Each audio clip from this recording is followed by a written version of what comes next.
Olá a todas e todos, eu sou Pedro Augusto, do portal Cidadão Cidade, o portal de entrevistas de Campinas. Eu estou aqui hoje com João Pedro da Paz, um companheiro de portal, que é uma pessoa que tem me ajudado muito a fazer esse trabalho. Costumo dizer que é o braço direito e o braço esquerdo também.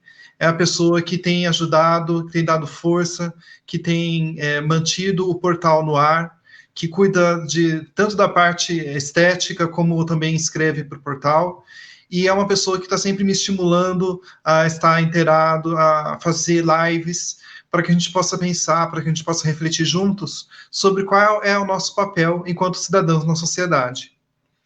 E gostaria de agradecer a você, João Pedro, meu xará Pedro, que tem feito com que a gente possa transmitir essas lives e fazer o nosso papel enquanto mídia alternativa. O tema vai ser o vídeo que foi transmitido recentemente de uma reunião ministerial do presidente Bolsonaro, vídeo este que serve para a gente avaliar, para a gente pensar sobre qual realmente está sendo o papel do governo nesse momento. Quando a gente esperava um vídeo de uma reunião que poderia ser uma fonte de soluções para os problemas que estamos enfrentando em época de pandemia do Covid-19, o que nós tivemos acesso foi um vídeo que parecia mais uma conversa informal de pessoas que não ocupam os cargos que ocupam. E, por conta disso, eu gostaria de pedir o seu auxílio para a gente poder refletir sobre quais são os desdobramentos dessa reunião, da divulgação desse vídeo, nos tempos que estamos passando atualmente. Para tanto, eu vou começar, então, a entrevista fazendo essa primeira pergunta. O conteúdo do vídeo da reunião do presidente Bolsonaro foi superestimado, no seu ponto de vista? Isso perto do que era esperado, pode-se dizer que a montanha pariu um rato? É uma boa pergunta e eu vi com maus olhos. O vídeo incrédulo no sentido, quando eu assisti, nada que nós não esperássemos, o vídeo da reunião ministerial, mas parecia a reunião de um bordel. Parecia mais que tinham lá 30 e poucos não ministros e sim 30 e poucas meretrizes ali, com todo respeito às meretrizes. Um linguajar chulo, nojento, afirmações nojentas de ministros, criminosas, inclusive, criminosas. Entretanto, em particular do presidente da República, me chamou muito a atenção, e eu sei que eu vou ser linchado pelo que eu vou falar amanhã, hoje no caso, mas eu não vi, juridicamente falando, que tenha ali, em particular, crime tipificado.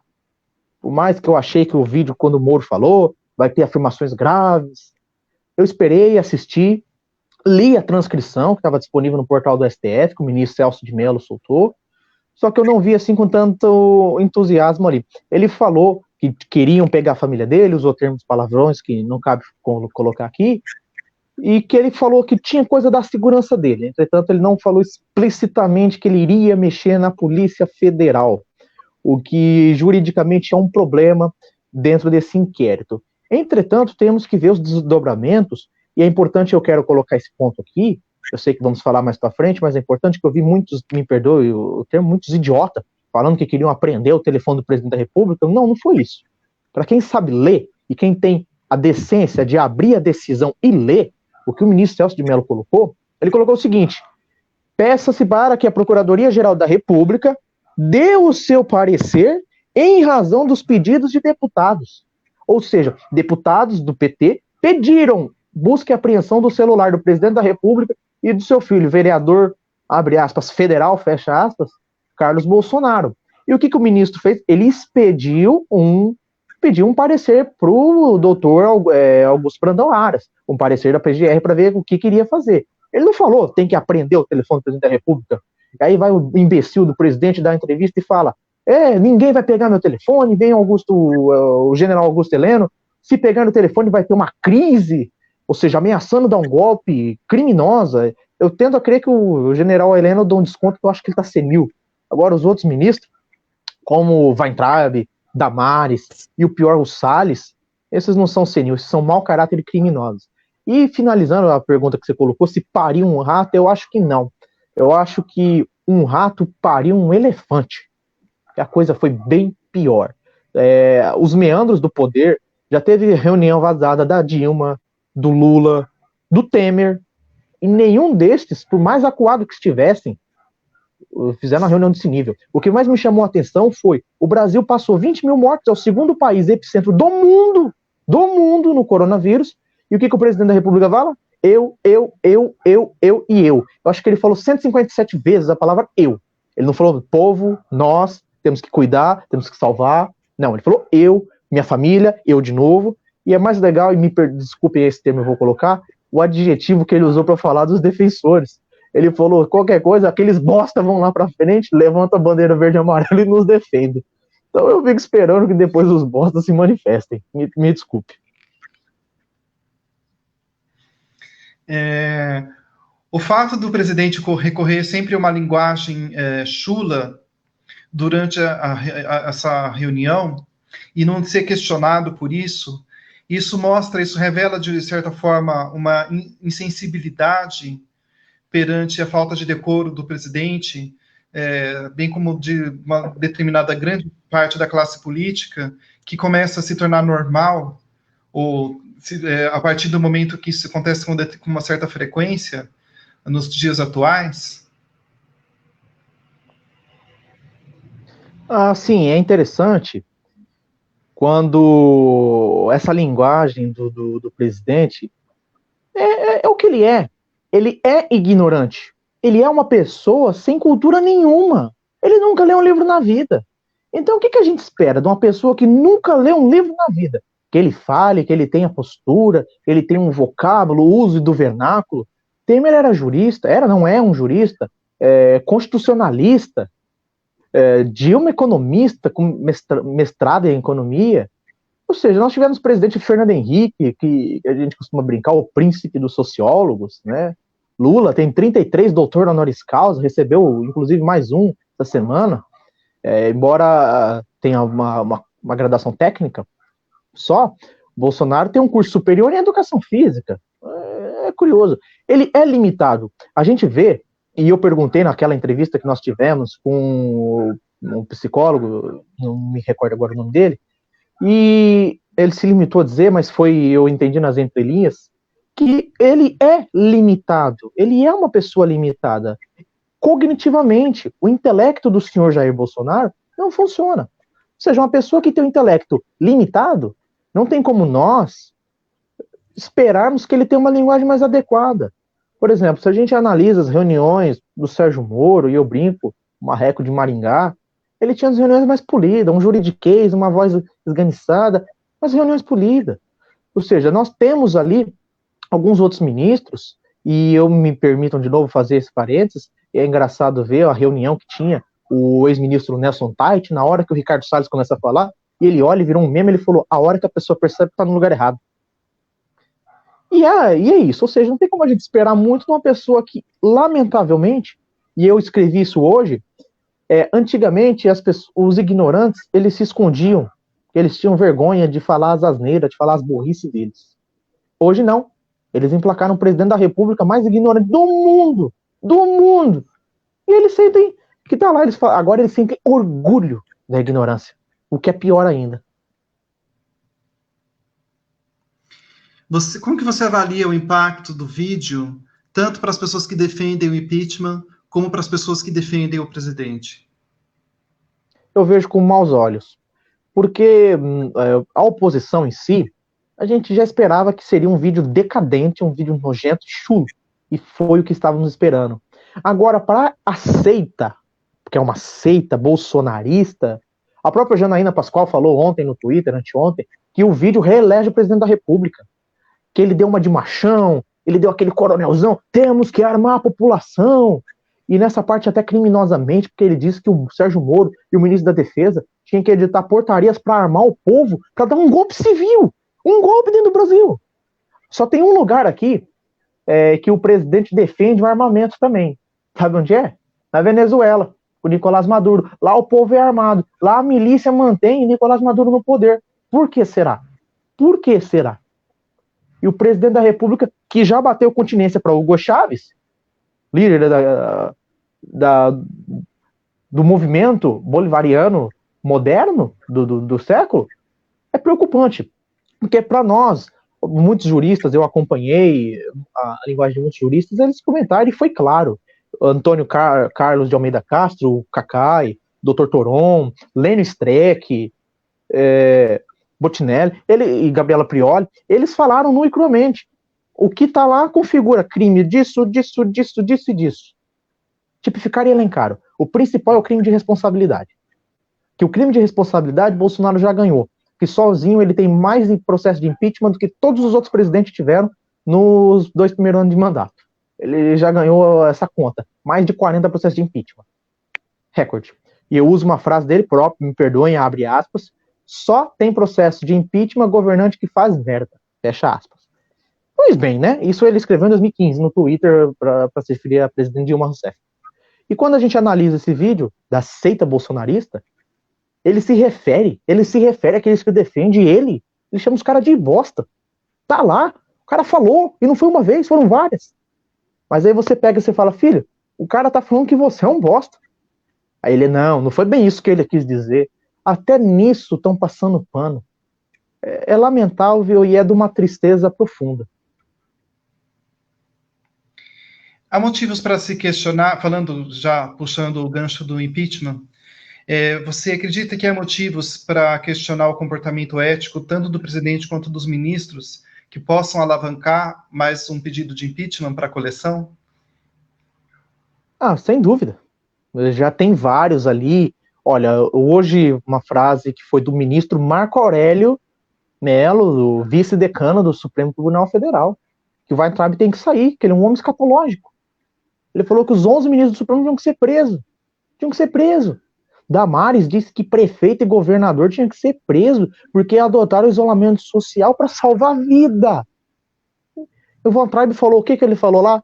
Cigano não é povo, povos indígenas não são povo do Brasil, negros não são povo do Brasil, pobres não são povo do Brasil. Tá lá, ele falou. Eu assisti o vídeo inteiro. Ele falou isso várias vezes, que tinha ódio. A palavra que mais teve na boca do senhor ministro Abraham Weintraub e da Damares Alves foi a palavra ódio. Palavra ódio, falaram várias e várias vezes. E eu vou fazer uma provocação, gostem ou não gostem, e eu pergunto e fiquem nos comentários, quem quiser responder depois, que tipo de cristão é esse que defende o ódio? Se puderem me responder depois, eu fico bem interessado na resposta. Mas quanto a isso, aos pedidos que tem, o Abraham Weintraub tomou pau esses tempos, tá lá na comissão de ética da presidência da República, tá lá. É lamentável. E hoje eles estão lá com mais processos dentro do Conselho de Ética, e é mais uma população. O Ricardo Salles também foi expulso do Partido Novo. O Partido Novo expulsou o senhor Ricardo Salles. É lamentável. E sobre a interferência em relação à Polícia Federal, como que você avalia isso? Que houve a interferência, sem dúvida, tanto que, e eu fiz essa comparação num outro vídeo aqui que nós tivemos, até na coluna, que lembra muito aquele filme Tropa de Elite 2, O Inimigo Agora é Outro. Lembra muito esse filme. E eu vou falar por quê. Nós tínhamos naquele filme o ídolo Capitão Nascimento, o homem do pé para sair. E quando ele começou a chegar na milícia, quando ele começou a investigar o governador, quando ele descobriu que ali estava podre, o que aconteceu com o Capitão Nascimento? E o povo aclamando ele? Ele caiu, mas ele caiu para cima, como costumam dizer. Ele foi promovido de comandante do BOP a subsecretário de segurança. E aí ele descobriu que quando ele chegou lá ele não podia fazer nada, porque o secretário de segurança travou tudo e ele era um dos chefes do esquema da milícia. Vamos olhar para o que aconteceu aqui? Diretor da Polícia Federal, um homem no Rio de Janeiro que estava trabalhando, não tinha nada de errado, tudo certo até então. E aí ele cai para cima, vira o homem número 2 da Polícia Federal e bota-se ali no Rio de Janeiro, bota-se esse termo mesmo, antes que venha alguém me corrigir, e botam ali um homem que ninguém sabe de onde veio, que é a primeira nomeação que é feita ali pelo novo diretor da Polícia Federal. E o senhor Ramagem, que queria ser diretor da Polícia Federal, que é padrinho do Eduardo Bolsonaro, é padrinho. Ele é muito interessante que as ligações passou um ano novo com a família Bolsonaro. Onde se viu um delegado de polícia passar um ano novo com a família que ele tem que investigar? É lamentável. E, olhando para isso, as declarações que teve do senhor Paulo Marinho, que é suplente da chapa Flávio Bolsonaro, senador do Rio de Janeiro, atolado até o nariz, até a cabeça, de corrupção, de lavagem de dinheiro, de rachadinha, Queiroz, esquema vai andando, vai andando, vai andando. O que o senhor Paulo Marinho falou? Um delegado da Polícia Federal avisou que havia até uma operação, e aí o Bolsonaro mandou embora o Queiroz e um e o outro lá, que eu não me recordo agora quem era. Ou seja, ele mexeu na Polícia Federal? Sem dúvida. Sem dúvida. Não tem como negar isso. Ele fez. É criminoso você mexer. Temer tentou fazer isso, e eu recompartilhei um artigo que eu escrevi lá atrás, em 2017, do Segovia, com o título Tem que manter isso, viu, Segovia? Pela primeira vez na história, o presidente da República estava na posse do delegado da Polícia Federal. Só o Temer fez isso. E agora, recentemente, nós tivemos uma nova cópia do passado.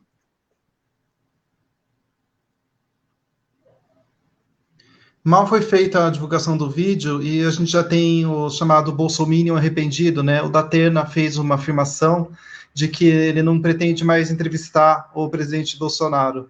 Esse efeito é um efeito que já é conhecido da gente, né? Quando o Collor foi eleito, depois que ele sofreu o processo de impeachment, inclusive artistas da época que o defenderam, que o apoiaram na campanha, sumiram do mapa, desapareceram. Então é bem interessante, porque enquanto é conveniente, essas pessoas... O Fagner, por exemplo, o cantor, ele já disse que se arrependeu de ter votado no Bolsonaro, de, enfim, ter apoiado ele. Você acha que vai ter esse movimento, que isso vai se repetir? Isso é, as pessoas que apoiaram o Bolsonaro sendo alimentadas por um antipetismo cego? Não que o PT não tenha cometido suas falhas, afinal de contas, criticar o Bolsonaro não significa necessariamente ser petista. E você ser de esquerda também não significa você ser petista. Ou tapar os olhos para os erros que foram cometidos durante o governo, a administração, tanto do Lula como da Dilma, que estimularam o consumo, que, enfim, retiraram taxas de impostos e que acabou, de certa forma, aquecendo a economia. Mas, assim, poderiam ter investido muito mais na questão da educação, que hoje em dia a gente vê como faz falta.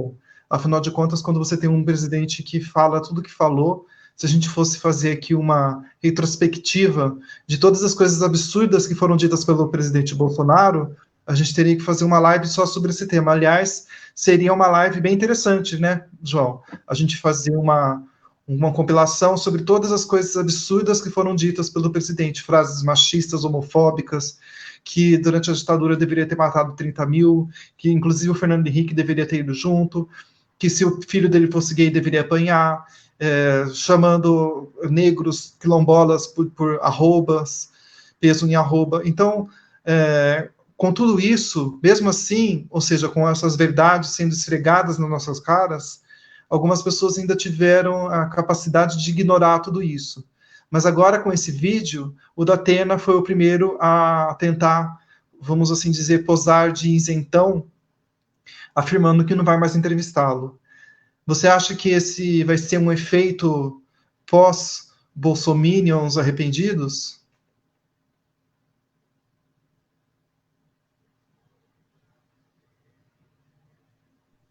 Sem dúvidas, sem dúvidas. Eu lembro, e jocosamente eu vou lembrar disso agora, vou colocar, além do Collor, vou trazer um pouquinho para a história mais recente. Talvez o pessoal não se lembre muito do Collor. Quando nós tivemos ali o senhor Aécio Neves, lembra todos os cantores que estavam juntos, todos os atores globais que estavam juntos. E aí depois, quando começou ali, processo de impeachment, teve aquela camiseta famosa, a culpa não é minha, eu votei no Aécio. Você não encontra hoje uma pessoa que diz que votou no Aécio. Você não encontra uma. Aí depois algumas que eu já comecei a ver, elas falam, a culpa não é minha, eu votei no Amoedo. Eu falo, não, ali, ó, você apoiou o Bolsonaro desde o primeiro turno, filho. Não apoiou o Amoedo, não. E nós já estamos tendo essa questão. É importante ver os que estão a serviço do dinheiro, eles vão continuar fazendo essa coisa criminosa que eles sempre fizeram. Não tenha dúvida quanto a isso. E eu estou falando do senhor Siqueira Júnior. Ele falou que não tinha que ter isolamento social, pobre não tinha que ter quarentena, que isso era coisa de governador safado. O que aconteceu? Miserável pegou o coronavírus, mas ele tem a seu dispor fisioterapia, ele tem um galão de oxigênio. Lindo, né? João Dória falou que se arrepende de ter apoiado o Bolsonaro, Wilson Witzel disse que se arrepende. E aí que é a questão, eles não se arrependem não, porque eles surfaram na onda bolsonarismo, usaram e abusaram da questão. Márcio França falou outro dia que o momento Bolsonaro lhe custou uma eleição. Pois é, nós já estamos tendo agora, e eu trago para comentário, publicações que eu faço no meu Facebook particular, não público, que é o meu ID pessoal, e tem uma figura lá, uma senhora, que eu não vou publicar, não vou dar o nome, até porque tem processo, né? E toda vez que eu coloco uma crítica, eu falo, aconteceu tal coisa, critico até mesmo o presidente Lula. Ela fala o seguinte: comunista é uma desgraça, tem que morrer. Eu falo, minha querida, eu não sou comunista, nunca fui comunista. Aí ela fala, mas é um petista. Nunca fui petista, nunca me filiei ao PT, não tenho o mínimo interesse, tenho muitas críticas e divergências ao PT, diversas. E eu já coloquei isso, eu tomei muito pau da esquerda, por assim dizer, porque eu falei, Lula não criou cidadão, ele não fez cidadão, ele criou consumidor. Lula pegou dinheiro ali e fez a economia girar e esqueceu de dar educação pro povão. Tá colhendo agora. Se aliou com a burguesia, pegou a dinheirada, colocou, injetou na economia, fez a roda da economia girar, fez consumidor adoidado e a cidadania? A cidadania crítica. Pega uma galera dessa, não sabe ler uma frase, não sabe interpretar. Eu fico muito triste quando eu vejo isso. Pois é, nós estamos já tendo nesse movimento dos bolsominions arrependidos, vai ter muito mais, você pode esperar, e vai ter aqueles que vão negar amargamente. Eu nunca apoiei o Jair Bolsonaro, não. Eu não sei. Vai ter ainda aquela turma meio doente, os 30% dele, um pouquinho menos, eu acho que vai dar uma caída agora. Mas vamos pagar para ver. Acho que até 2022, que vai aparecer de mínimo arrependido, vai ser lindo. Dá para fazer um quadro nosso aqui e colocar como foto de capa. Inclusive, eu gostaria de citar aqui uma fala do Felipe Neto na entrevista dele do Roda Viva, em que ele fala sobre a questão da comunicação do presidente para os 30% que o apoiam.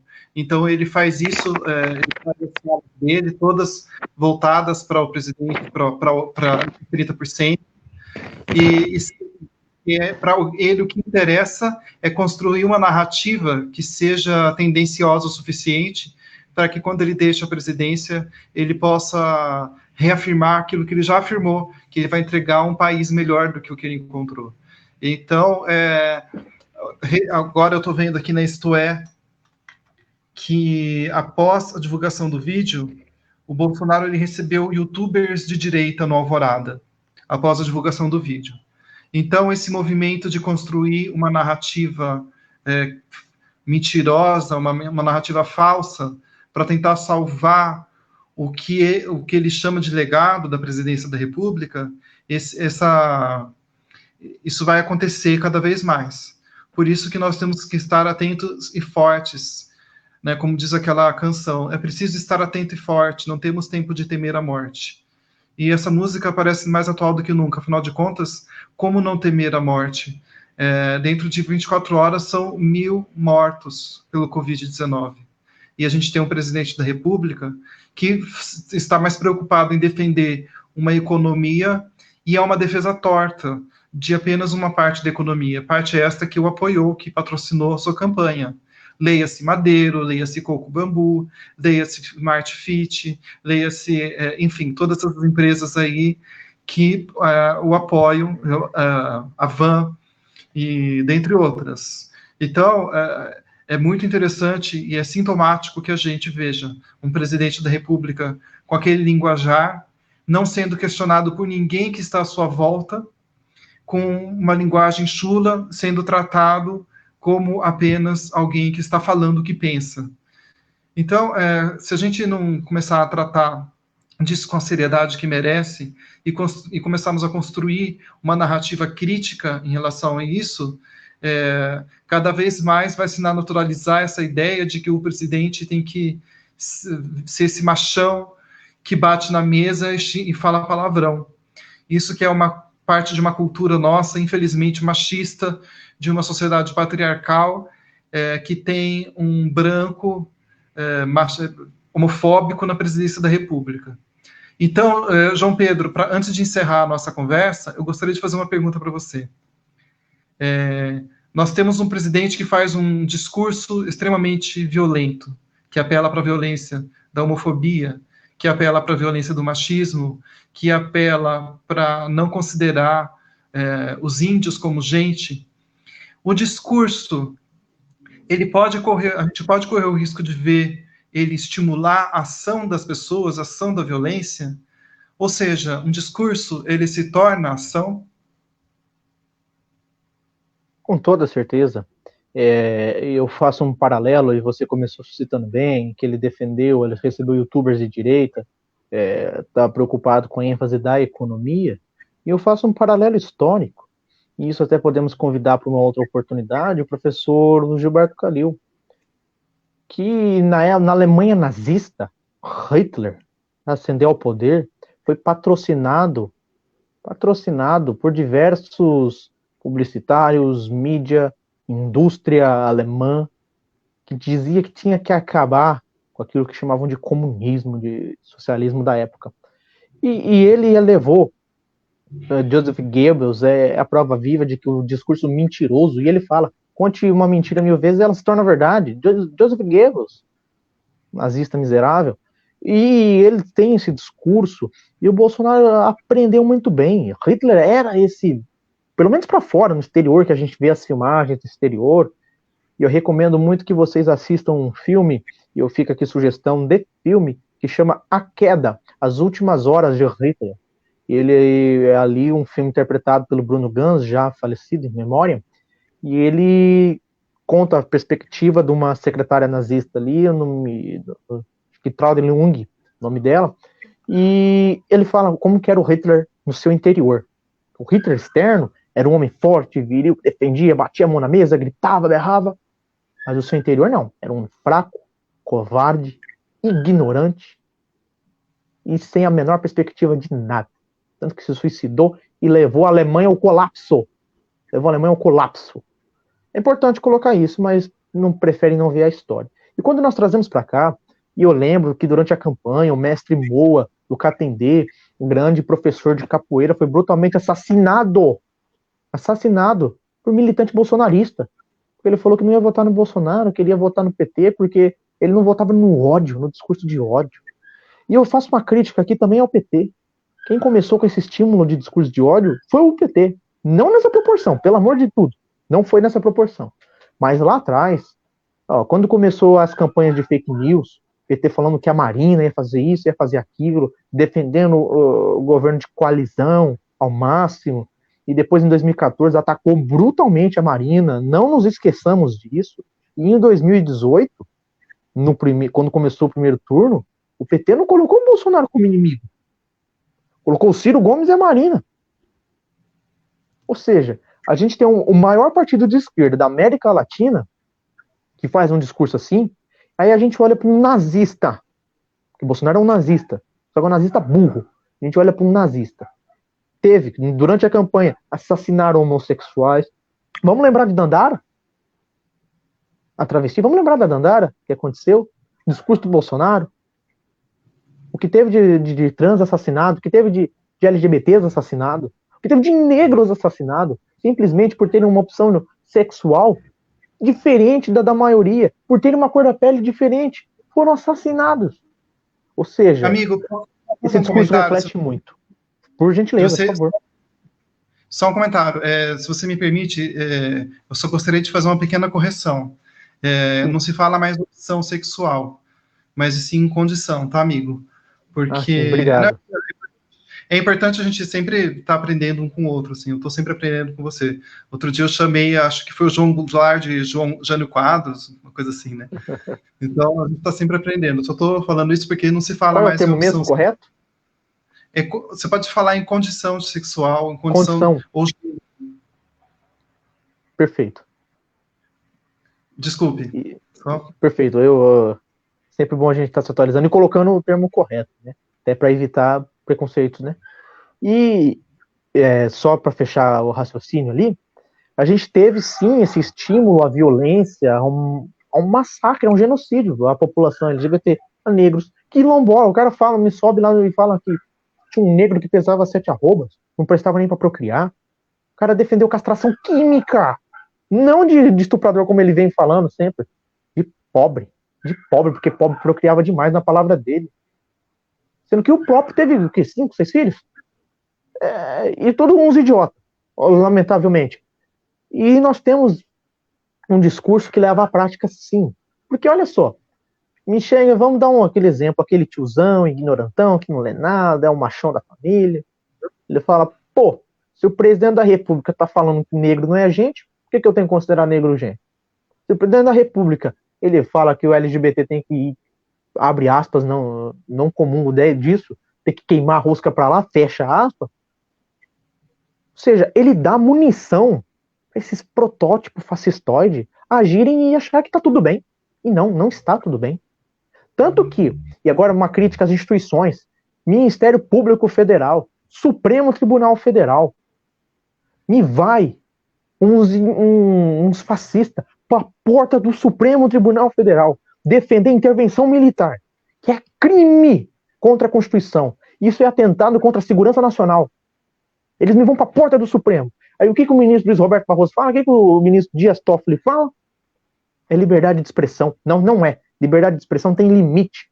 E eu defendi artigos no encontro de pesquisa e iniciação científica da Faculdade Presidente Epitácio, defendi 2 artigos em anos diferentes. O primeiro sobre a liberdade de expressão e o segundo, limites da liberdade de expressão. Limites. E esse é um deles. Principal, atentado contra a Lei de Segurança Nacional. Crime, te dava cadeia. Vai entrar e falou que tinha que prender os ministros do Supremo Tribunal Federal. Em qualquer país do mundo, sério. Ele já estava preso. Damares estava preso. Bolsonaro sequer era presidente da República.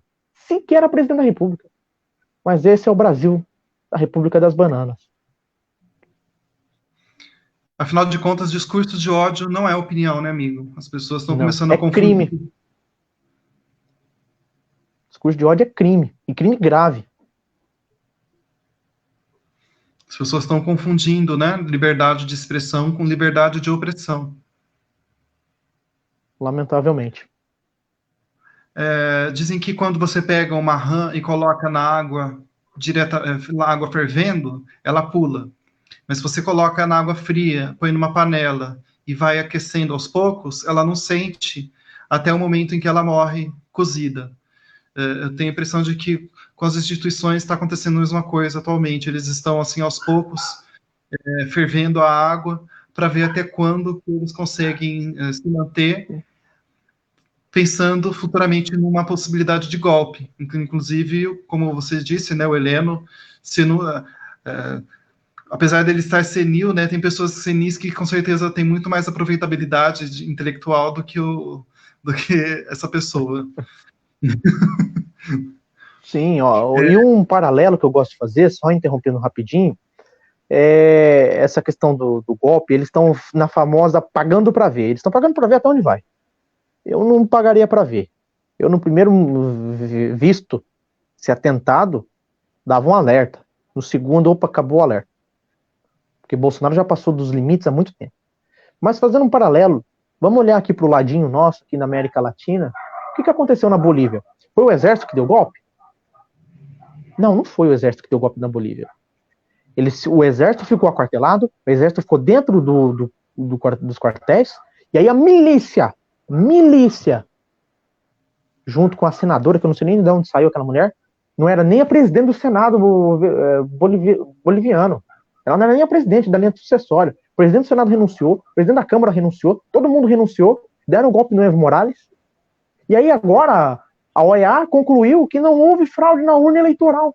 Depois que destruíram a casa do Evo Morales, depois que sequestraram políticos do partido do Evo Morales, mataram gente lá, eles falam que não houve fraude. E o Evo Morales está lá no exílio. Não sei se ainda continua no México.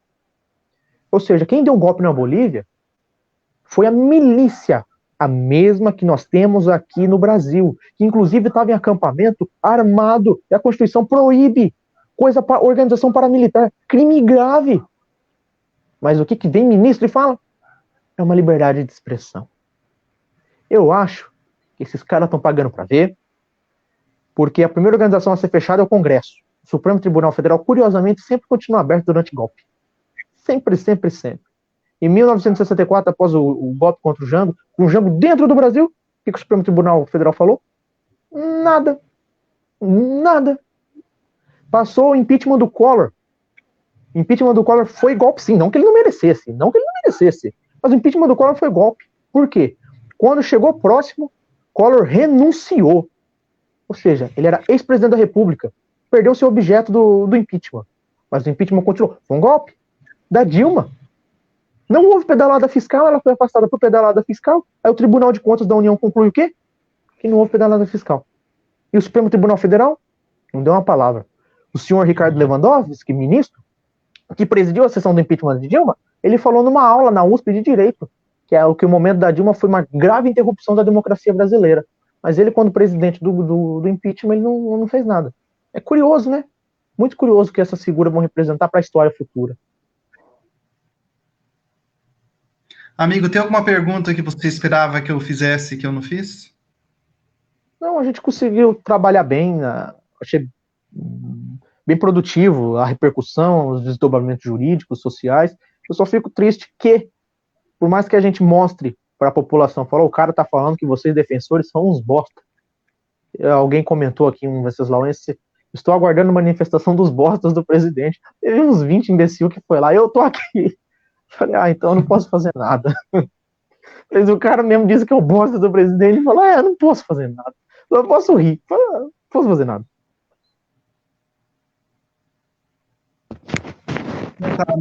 Estamos no meio do olho do furacão, tentando segurar em algo que a gente possa chamar de fixo. Enquanto a gente está no meio do olho do furacão, tudo em volta está assim, literalmente pelos ares. Quando o furacão passa, quando ele vai embora, a gente consegue ver o estrago que ficou, a gente consegue ver ele de longe, e ele fica até um pouco menor do que ele parece. É isso que se chama de distanciamento histórico. Isso que nós estamos fazendo aqui agora é uma análise que a gente está levando em consideração, inclusive, o calor do momento. Afinal de contas, é difícil a gente não se deixar levar por um presidente que faz uma reunião de horas e horas de duração e que, em nenhum momento, faz um plano efetivo, um plano concreto de salvaguarda da população, das vidas das pessoas. É um presidente que até outro dia estava fazendo caminhada ao STF para defender CNPJ, como se os CNPJ não fossem criados por CPF, como se não fossem vidas que traz esses CNPJs, e não adianta você ter uma economia restabelecida para pessoas vivas para poder fazer essa economia girar. Então, antes da economia, você tem um povo, e para esse povo poder viver com dignidade, a gente precisa de saúde, educação, moradia, a gente precisa de ter condições de vida dignas. Então, para poder lutar pela dignidade humana, a gente precisa de representantes políticos que estejam preparados para isso. Agora, quem que pode ser político ou não? As pessoas que foram eleitas. E para que a gente possa ter representantes da população, de fato, é por isso que não existe, por exemplo, algum tipo de concurso, como existe concurso público, que não a própria eleição. Então, qualquer pessoa pode se candidatar. O que significa? Que representatividade política, ela pode ser democrática, desde que a gente não se deixe levar por campanhas em massa de propagação de mentiras, de fake news, como uma madeira de pirocas e etc.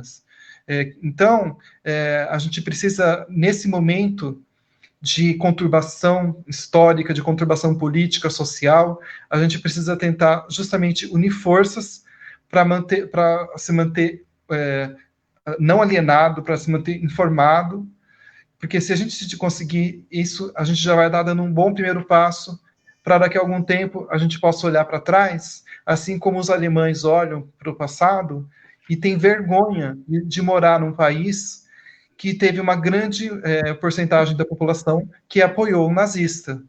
Hoje nós estamos vivendo um momento em que uma grande porcentagem da população apoia um fascista.